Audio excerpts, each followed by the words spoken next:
Bismillahirrahmanirrahim. Assalamu alaikum, dear participants. Welcome to this session of morals lessons from the Quran. We will be studying another passage today, as has been our tradition, and in order to benefit from the various effects and spiritual blessings of Ramadan, one of the key factors is to remain connected as much as possible with the Quran through various modes. This includes reading the Quran, memorizing the Quran, understanding the Quran, and spending as much as time as possible in this holy month. Because as we have been discussing this all along, that fasting in the month of Ramadan is actually a means of showing our gratitude to the Almighty for giving us this gift of the Quran. So the Quran and Ramadan, they have a very special connection. The passage that we are going to study today is from Surah Ash-Shura, which is the 42nd surah of the Quran, and the words are وَالَّذِينَ يَجْتَنِبُونَ كَبَائِرَ الْإِثْمِ وَالْفَوَاحِشَ وَإِذَا مَا غَضِبُوا هُمْ يَغْفِرُونَ وَالَّذِينَ اسْتَجَابُوا لِرَبِّهِمْ وَأَقَامُوا الصَّلَاةَ وَأَمْرُهُمْ شُورَى بَيْنَهُمْ وَمِمَّا رَزَقْنَاهُمْ يُنْفِقُونَ. So, while enumerating the qualities of believers, it is said that amongst other things, they are the ones who avoid grievous sins and lewd acts. So they stay away from such things and forgive when angry. وَإِذَا مَا غَضِبُوهُمْ يَغْفِرُونَ. And those who responded to the call of their Lord were diligent in their prayer and conduct their affairs by mutual consultation and spend from the provisions we have given them. So the very first thing which is mentioned here is that who avoid grievous sins and lewd acts. So يَجْتَنِبُونَ كَبَائِرَ الْإِثْمِ وَالْفَوَاحِشِ.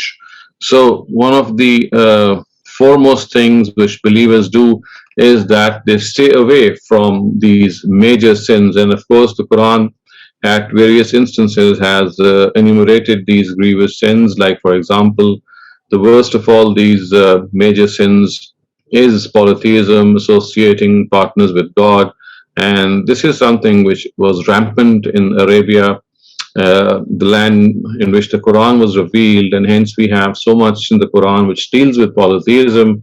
And the Quran, of course, has this detail regarding the various forms of polytheism which the Arabs indulged in. So they regarded the angels to be the daughters of God. They regarded the angels to be the daughters of God, and they would think that they would secure for them a high position in the hereafter, and therefore they would worship these angels. Similarly, they would worship the jinn, and they would have many other areas in which they would worship various deities, in thinking that these deities would once again secure for them a high place in the hereafter. So a number of forms of polytheism were associated with them. So one of these major sins is something which the Quran has pointed out. And then of course, killing someone is another heinous crime which the Quran has said. Without any justification, you are taking the life of someone, which is of course something of a huge nature and a grievous sin. Similarly, adultery, that's another major sin, and the Quran proscribes it and says that not only should you not commit adultery, but don't even go near adultery, la taqrabu zina, which would mean that things which lead us to this promiscuous act, to this absolutely disallowable act, should be abstained from. Other things which have been proscribed in the Quran and which fall in the category of major sins. So one of them, another one of them is not distributing the shares of inheritance the way they have been allocated in the Quran. So this practice of depriving daughters or sisters or the female gender in any way from inheritance which they duly deserve is again something which is called a very major sin. So the Quran says that believers are one who يَجْتَنِبُونَ كَبَائِرَ الْإِثْمِ, they abstain from such sin. And then, of course, another thing which is mentioned right adjacent is wal fawahish, which means lewd acts, which means lustful activities, which means, of course, it refers to extramarital activities. It refers to things of all sorts which are against the marriage bond, which make a person a beast, if anything else, and for want of any better word.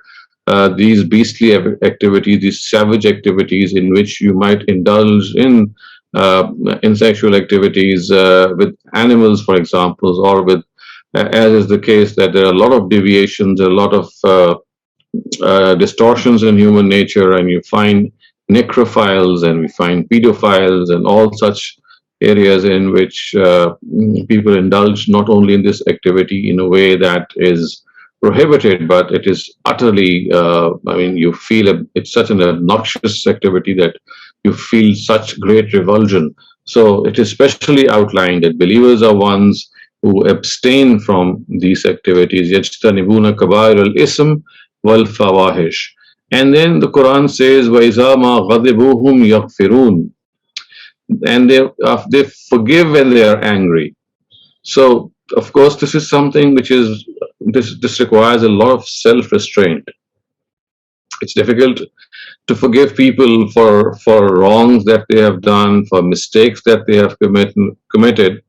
And when you're very angry, when you think that you have been really wrong, the other person has done something very unjustified, very unjust, the amount of anger that at times arises in us is uncontrollable.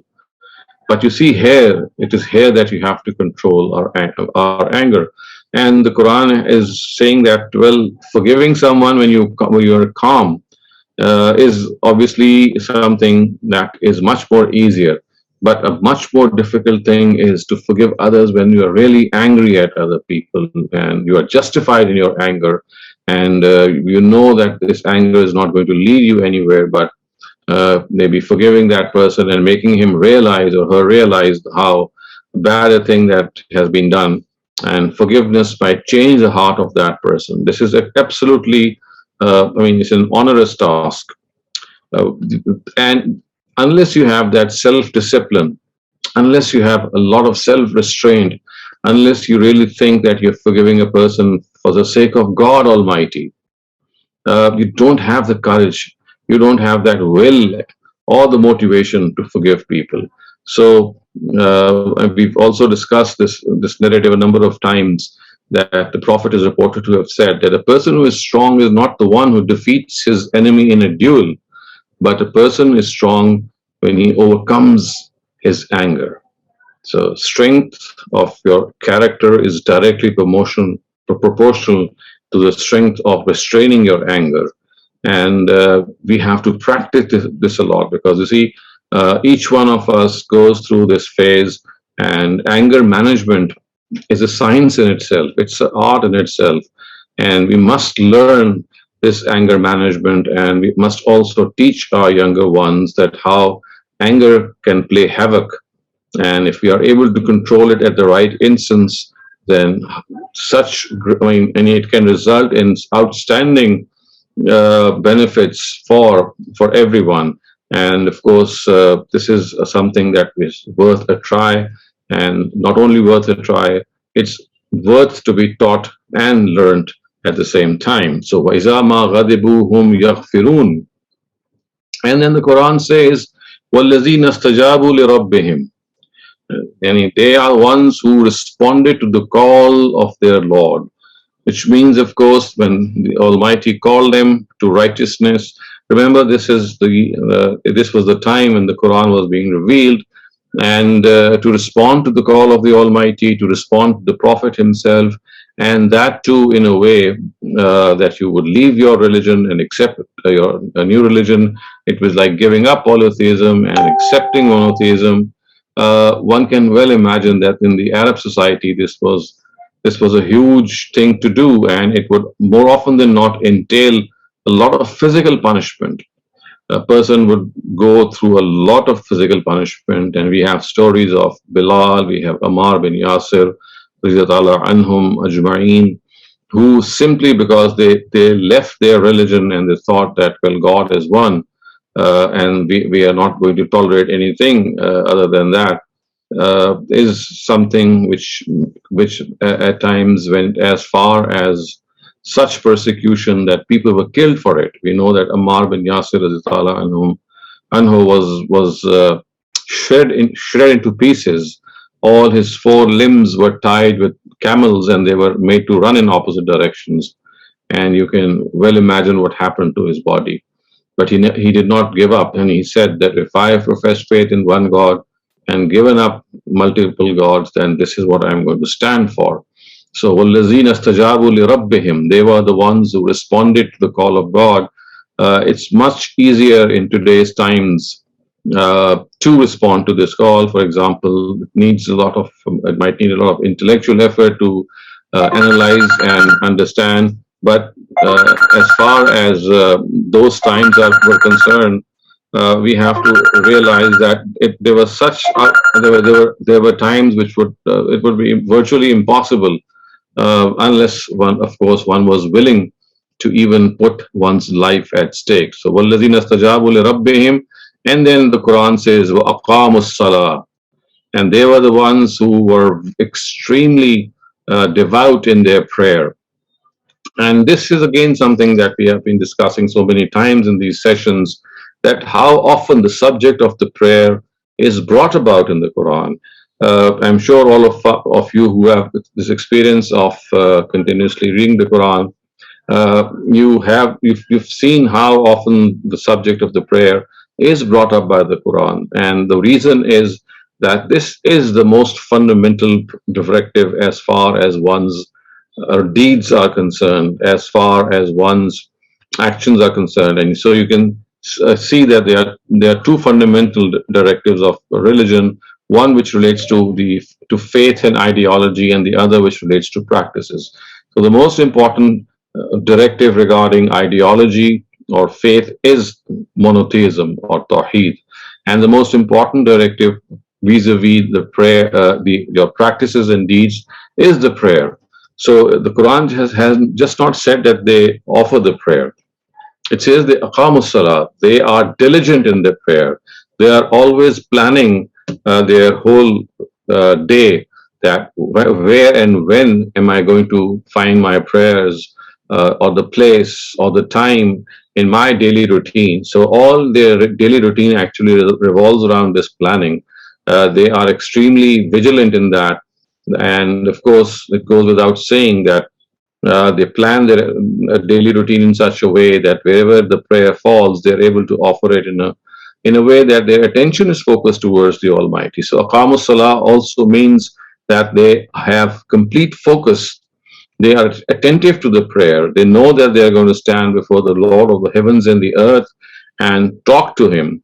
And at the same time, also is important the fact that as far as the prayer is concerned, it is something which is one's best companion, or one of the most powerful means to connect ourselves to God. And remember, the month of Ramadan, as well as in all the rest of the months, one of the most important lessons that we learn, or we should learn, is this God connection, is to have a strong God connection. And no better a means than to achieve this God connection than being very vigilant and diligent in offering the prayer. The verse goes on to say, aqamu salah, and then you find juxtaposed something which is not a normal practice of the Quran. Often what we come between with the mention of salat is zakat. But here you find a break, a slightly unique directive being mentioned, and that is وَأَمْرُهُمْ شُورَى بَيْنَهُمْ. That such are these believers that not only do they adhere to the prayer, in which of course the congregational prayer especially is one in which you are behind an imam, you are following him, and there is a discipline that you follow. So just to as an analogy to this, is mentioned a very important directive which actually forms the backbone, it forms the basis of the Islamic political system, and that is amruhum shura bainahum, that their system is based on consultation. People who are governing their system, they govern their system on the basis of consultation. And this, of course, means that people are elected on the basis of consultation. And this would mean that if there is a split vote, then the majority, then the group which enjoys the majority would be eligible to have the reins of power. And at the same time, it is also essential to note that as long as that group enjoys the confidence of the majority, it has the right to rule. And once this is lost, then it loses the right to rule as well. So, amruhum shura bainahum, the Quranic term for this is shura. And if you compare it with modern forms of democracy or how democracy is evolved, you'll find that the Quran stood for democracy 14 centuries ago, before democracy, in its present form at least. Although we do have some of its vestiges in earlier parts of history, in Greek history, some people condemned it, some people adopted it, but the modern form of democracy, which developed in the last 8 centuries after the Magna Carta was signed in the 13th century, of course, this is a much later development.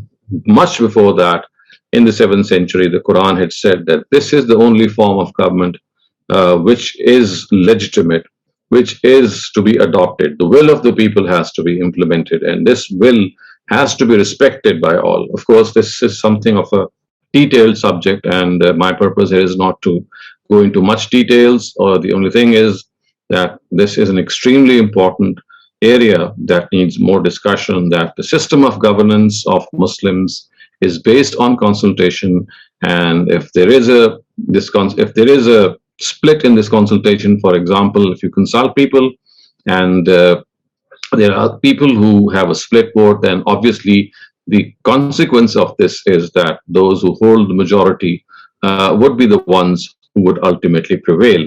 And the last thing then which is mentioned in this verse is وَمِمَّا رَزَقْنَاهُمْ يُنْفِقُونَ, and they are the ones who spend from the provisions we have given them. So infaq fi sabilillah, or spending in charity for the cause of God, this is something, as you can see, is clearly a very important directive of the Quran, and charity and infaq is mentioned at a number of places. And this is something which actually connects us to our fellow human beings and makes us realize that we must share our blessings. If we have been blessed by the Almighty in any way, if we are enjoying the various luxuries of life in any way, then the smallest thing that we can do is to share those blessings. And this is what the Almighty has on a number of occasions. So just as you find the mention of Salah, or the prayer, being abundantly mentioned in the Quran, the other very abundant mention right with the prayer generally is this directive of infaq, or charity, to spend in charity as much as you can, to not shy away if you have a small amount, and at the same time never boast of what you do. These are some of the pitfalls of charity. So if you have to spend something, the Quran says it is better that you hide it, because this would be something between you and your God. And the purpose of tazkiyah, which would be in self-purification, would be served the best if only you and God know what exactly you had done. Don't let other people know. And the worst thing that can happen is that you remind people of your favors, of the charity that you did to them when the time comes. So the Quran says, "La tubtilu sadaqatikum bil manni wal aza." La tubtilu sadaqatikum, that don't make your charity go waste by actually expressing the favor that you did to that person and hurting him in this way. So charity is something, again, which is something we find that the Prophet would do a lot in the month of Ramadan. In the month of Ramadan, especially, all righteous acts were something which emanated from him in a very prolific way. But about charity especially, we find the Prophet, I mean, of course, the prayer was also there, but we have so many instances from the seerah of the Prophet in which we find how charitable he would become in the month of Ramadan. So, my dear viewers, I end my talk here regarding this passage, and now I'm available for any questions that you might have. Thank you, Dr. Shehzad. The first question I have Fatma. Assalamu alaikum. Wa alaikum assalam. So regarding Qasr prayer, I've understood that you can Qasr only Asr and Zohar and Isha, like 4 rakats will become 2, and we cannot do that for Maghrib and Fajr. And regarding combining 2 prayers, we can combine Zohar with Asr and Maghrib with Isha in either time, like in Zohar or Asr time, or Maghrib Isha in Maghrib or Isha time. But how many rakats do we read? So that is again your choice. If you like, you are combining the prayer, you can shorten and combine, and you can combine without shortening them. This is your choice. At times when you are traveling somewhere, for example, you're leaving for a destination, you are at home, and it's Maghrib time, and you might know that wherever you're traveling, it will not be easy to offer the Isha prayer. So you can pray your Maghrib and your Isha in their full rakats. I mean, this is an option that you have. And at other instances, of course, when you combine prayers, you can shorten them as well. So combining and shortening them both are options that you have, and both depend on the discomfort of the journey that you might be going through.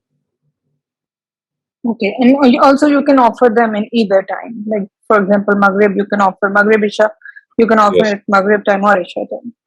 Either of the 2 times. Thank you.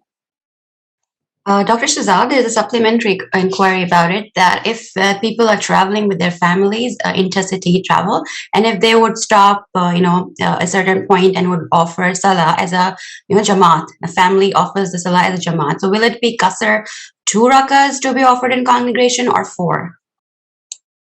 You see, this is again the decision of the imam. I mean, if he would like to offer the qasr prayer, it's up to him. And the rest, if they feel that they'd like to pray the full prayer, they can pray the full prayer. If they feel that they would like to pray the qasr prayer, they can pray the qasr prayer. So it's an individual decision. Yeah, because as I said, this discomfort of the journey is something which afflicts every person differently.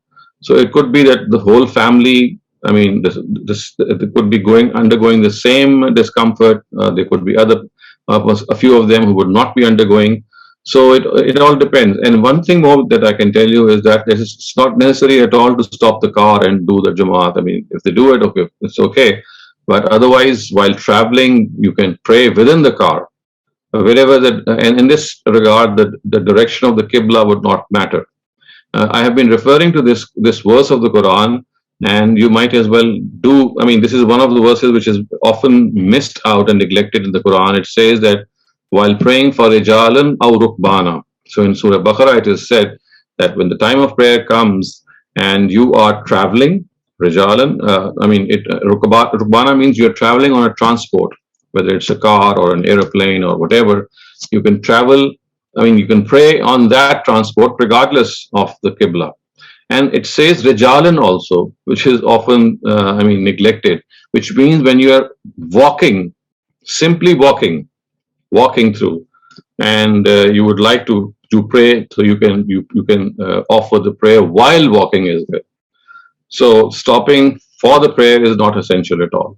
But if you would like to do so, then as I said, the qasr prayer is something which is an individual choice. And if the imam wishes to offer the qasr prayer and the rest of the lot does not, they can finish the prayer once he says salam. So it's basically an individual choice. Of course, if you are the driver, perhaps, then you may not. Well, how would you? Even while driving, I mean, there are instances in which you know that at times the roads are empty and you are able to concentrate in a way. I mean, if you're still holding the steering or even have to, turn your face right and left, even then, if this is something of a possibility, I have done this myself as well, and I've seen other people doing it as well, that if you are able to safely do this, because there are instances in which you are left with no choice, because at certain times this is the only way out. So if you're not able to stop the car, and if you have to drive the car for any reason, then you can offer the prayer while driving, of course, in a way that has to be very safe. Thank you. Rajni, you may have your question now. Assalamu alaikum, sir. Walaikum assalam. Sir, in here, I wanted to know that in Islam, contraception is allowed or not. If not, then what type of contraception is not allowed? Like sterilization, tubal ligation, pill, copper T, condom, etc. All types of contraception are allowed as far as they are safe and they are medically recommended. Contraception is a technique which science has developed over the years. We know that in earlier times, the Sahaba, I mean, they would do this coitus interruptus, which is called azal. And this was one form of avoiding any pregnancy. But other than that, today, if science has invented various forms of contraception, and we know that there are a number of techniques. So any of these techniques which are safe and medically recommended can be adopted. Dr. Shehzad, I have a question in the first half as well. So my question is about the presentation of Islam to the non-Arab converts of Islam in Persia, India, and beyond. So how the book of Allah was presented to them as a book to be recited without, the understanding of the meaning, or to be understood? Because my question is that has been found since my childhood, I've seen that there's a greater emphasis in enrolling young kids to madrasas, even in very, very educated families, for hifz, introduction to Arabic, script, tajweed. It's a much coveted practice. And during Ramadan, the recitation of the Qur'an has been considered as a basic threshold, a minimum threshold of ibadah, along with fasting and salah. In Taraweeh prayers too, people think that if they're listening to the Quran, it is a performance of an ibadah. Of course, we are not Arab so we don't understand.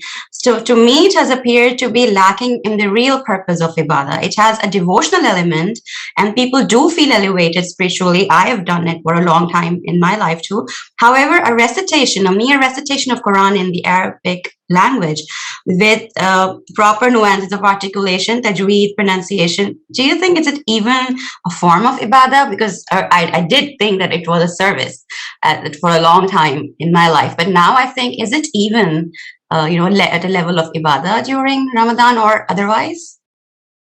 Well, you see, we have to understand this, that to make something an ibadah can only, become something which is, unless it becomes a cogent ibadah, it will just become a ritual that we might do without understanding, and it might earn a very minimum reward from the Almighty, thinking that the person was perhaps trying to do so. But what is recommended is that you must teach your children the Arabic language, you must teach your own self the Arabic language, because unless you are aware of the Arabic language, and when I say Arabic language, I am actually referring to the Quranic Arabic, because you see, today's Arabic language is entirely different from the Arabic of the Quran. So there are lessons, and there are websites, and there are apps. There are very good apps which have been made, very good websites, self-taught lessons, in which maybe through an effort of about a year or so of an hour per day,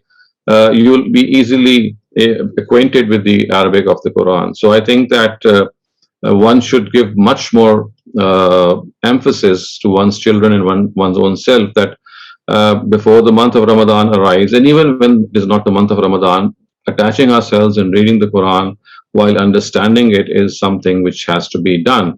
So the highest recommendation would be that they read the Quran in a way that they are able to understand it.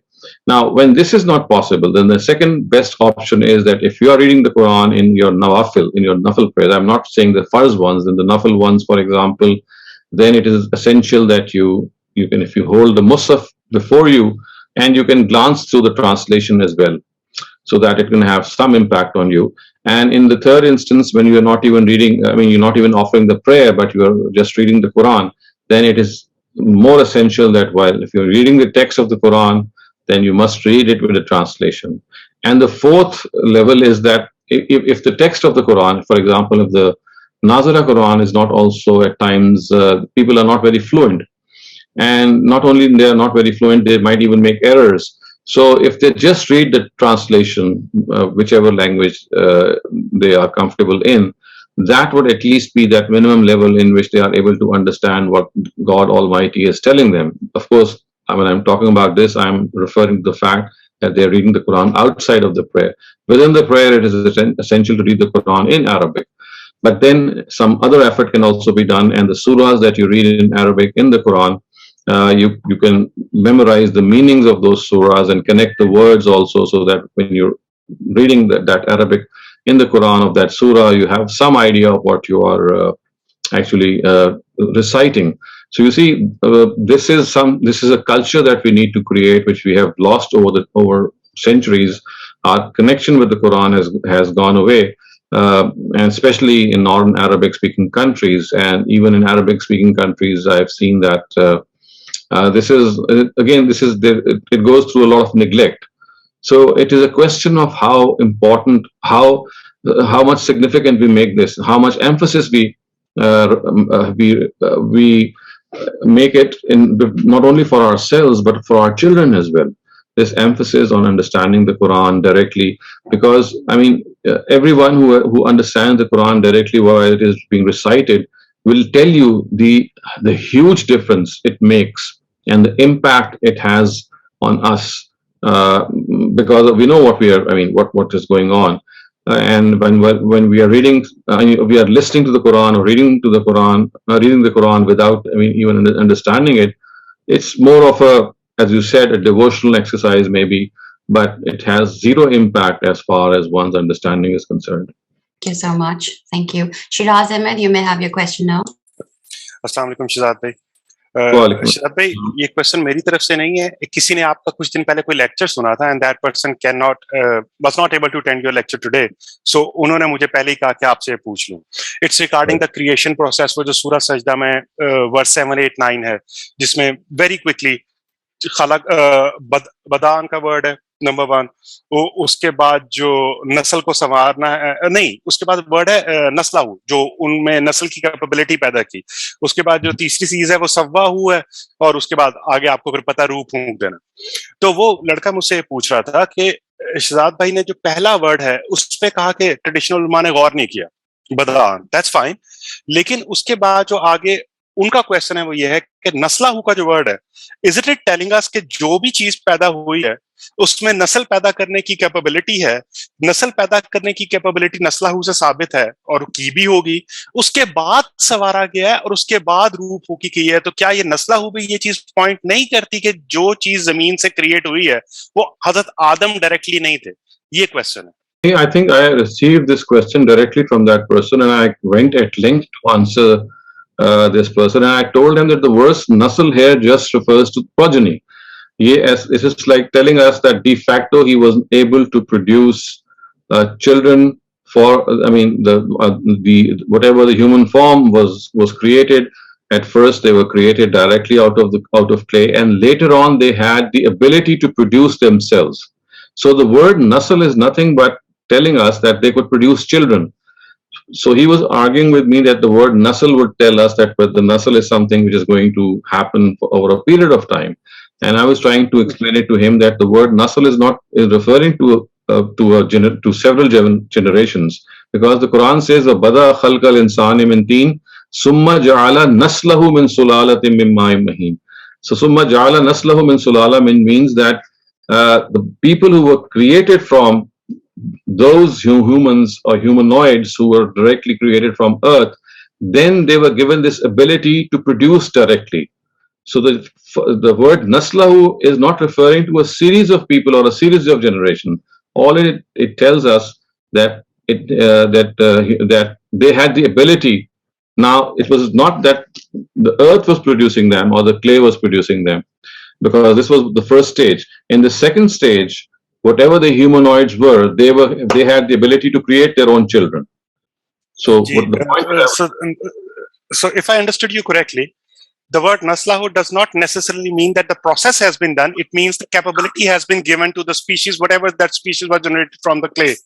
right? Absolutely. Yes, yes. That's Right. what I was. So, ये आपसे confirmation चाहिए थी कि naslahu in Arabic does not necessitate the actual process, but the Yes, capability to do it. yes. Potential.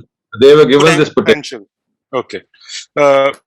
Okay, I will wait for my next turn. फिर मैं आपसे अगला question पूछूं. Thank you. Thank you, Rohan. You may ask your question now. Right, thank you. I wanted to ask what parts of the prayer are the ones that must be recited in Arabic language, and what parts are necessary to be even recited? Like, I mean, I have heard that it's not necessary to recite Subhana Rabbiyal Ala in such that you can even ask God for something you want. So please, can you tell me the whole process? I think I enumerated them yesterday or maybe day before as well, that there are 5 utterances which are essential that they must be said in Arabic. So one of them is Allahu Akbar. Whenever you say it, I mean, you start off your takbir with Allahu Akbar, and in the rest of the time when you go for your kneeling and then you for prostration. So whenever you pronounce the word Allahu Akbar, it has to be in Arabic. So that is one thing. The other is that you have to recite Surah Fatiha in Arabic at all cost. The third is that you have to read the Quran right after Surah Fatiha in Arabic. The fourth is that the words Sami Allahu liman hamida, they have to be said in Arabic. And the fifth and last is Assalamu alaikum wa rahmatullah on both sides when you finish off the prayer. So these are the 5 essential utterances that has to be said in the Arabic language. At all other instances, for example, in your prostration, similarly in while you're kneeling, similarly when you're sitting in the qada, whether it's the middle qada or the last qada, similarly in between your 2 prostrations when you sit. So and also when you start the prayer, when one of the du'as that we generally recite is Subhanakallahumma. So it's not just that single dua that has been prescribed. You can say anything else. So other than those 5 prescribed Arabic utterances, on all other instances, in all other postures, you can read any dua in any language. All right, thank you so much. Thank you, Dr. Suhail. You may ask your question now. Assalamu alaikum, Dr. Saleem. Once again, thank you very much for your continual education for many of us.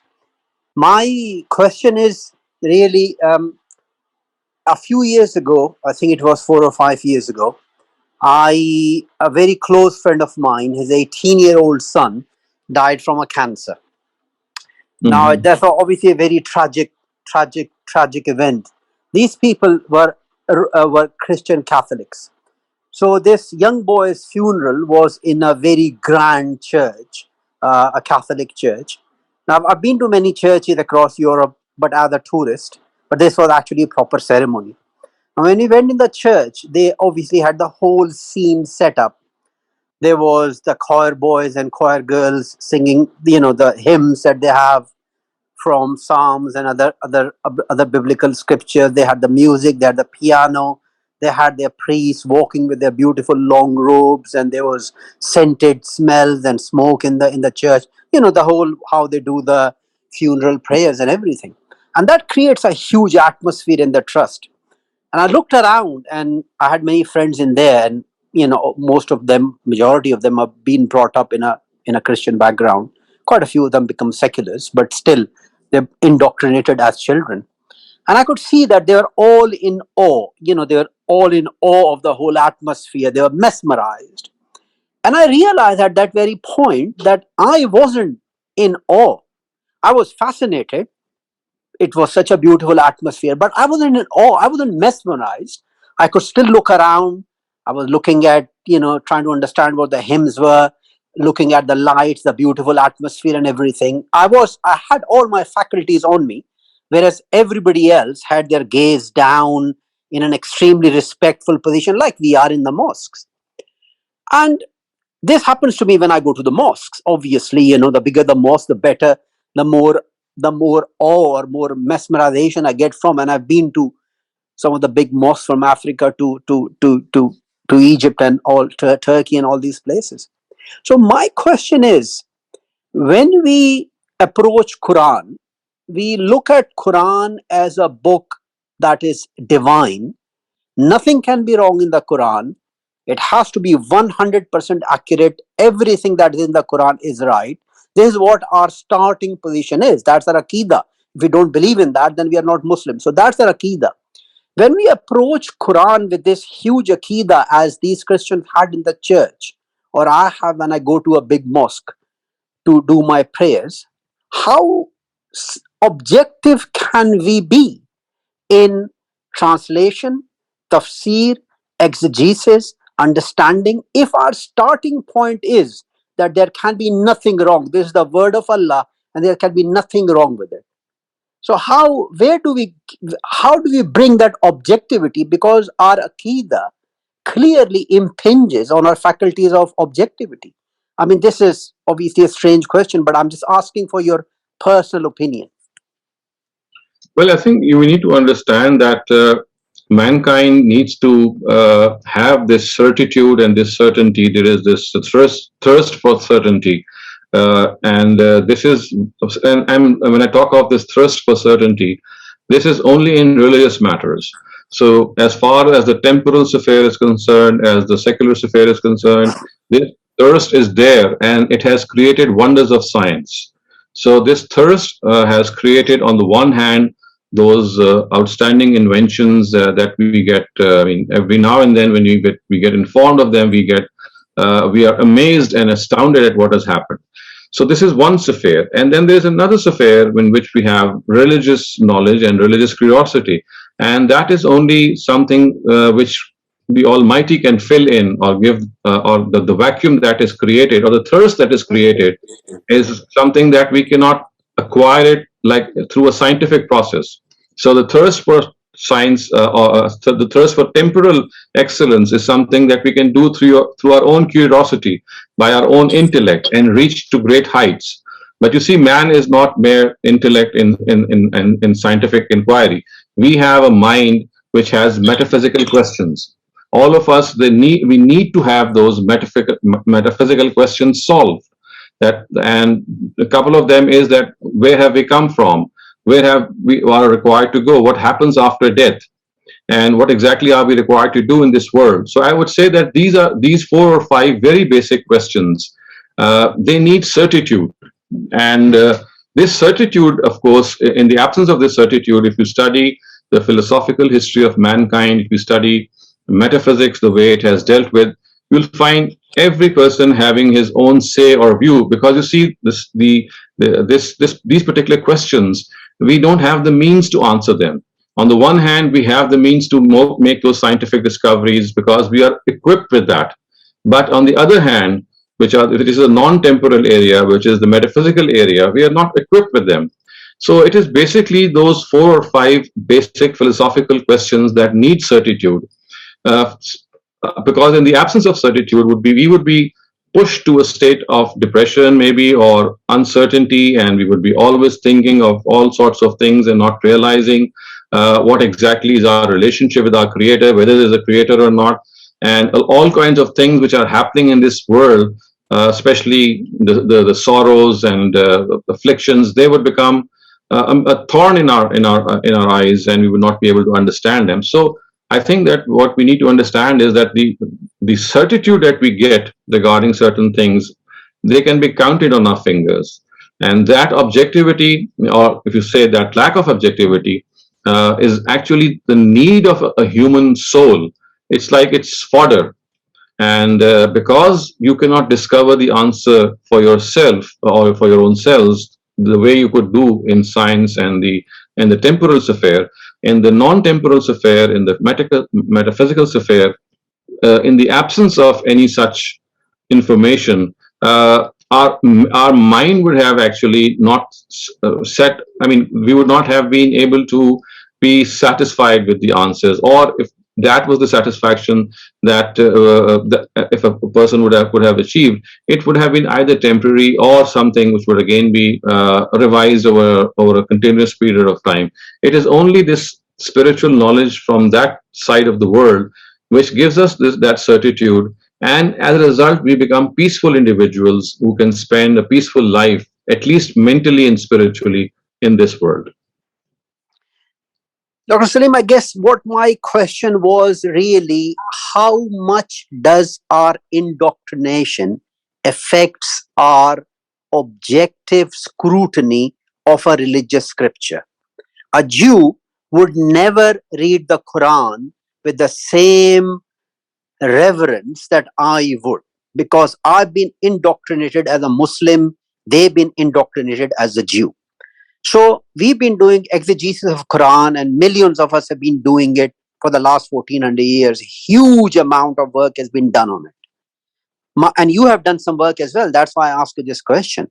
Do you feel that you're fully objective when you are doing your exegesis of Quran, or especially in your work when you did it with the transmission of Quran? I think if I start off much earlier than what the work I did, my intention was to embark upon a journey of quest for the truth. And this is a journey which every one of us is required to do, regardless of where we end. So I think from the knowledge which, the humble knowledge that I have from the Quran, I think that it is the real test is how sincere are we in our quest for the truth.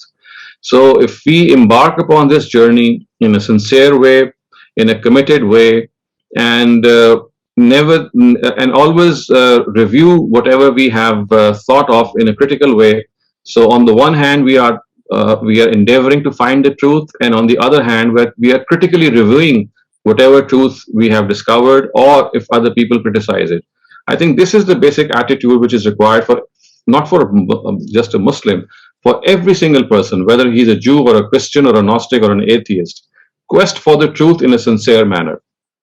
And this quest for the truth in a sincere and a committed manner can lead various people to various destinations. And I do think that, inshallah, the Almighty would cater for any difference of opinion or any difference of destination which might, as a result, arise.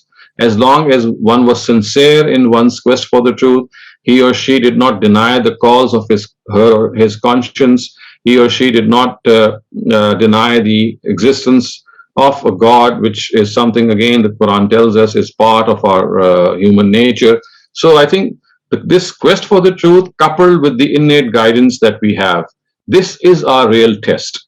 And when we go along with these premises and do research, whether it's regarding the Quran or the Torah or any divine scripture, then we have the light through which we can actually shine through our way and find out the truth.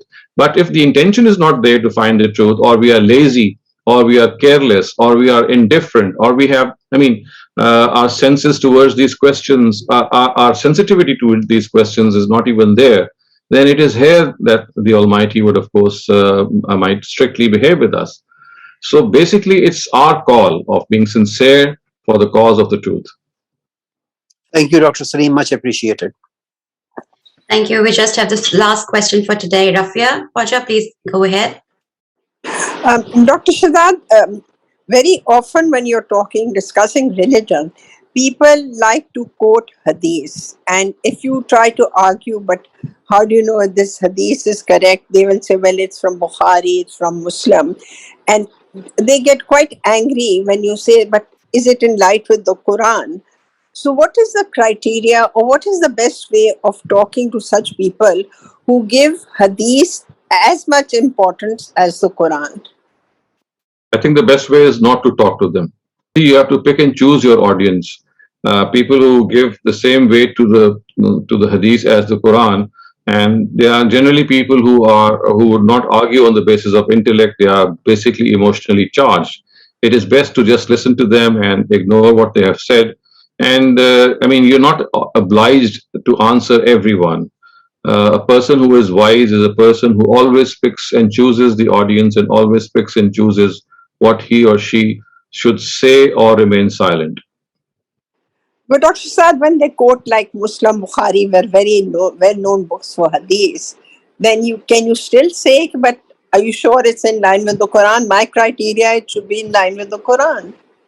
Why do you need to express your own opinion unless you're asked? If people are telling you something that this is what hadith says, and the question arises in your mind, what best you can do is later on consult someone But in the heat of the moment or in the discussion that's going on, I think the best attitude for people who have this inclination of equating the hadith with the Quran is just to remain silent, because there's no point in discussing anything with such people, because they are not intellectually inclined towards discussion. They are more emotionally inclined, and if you question them, it will only create a mess.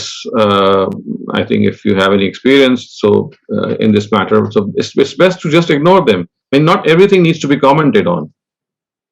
I find it particularly if I'm talking to some Shia friends, they put a lot of emphasis on hadith, their hadith literature and how they understand it. So, I mean, if you have a question on that literature, you can always consult later on. Just listen to what they are saying, make a mental note. And if you think that what the hadith that they are quoting is not making any sense, you can do your research later on. Thank you so much, Dr. Shehzad. That's the end of the lineup of questions.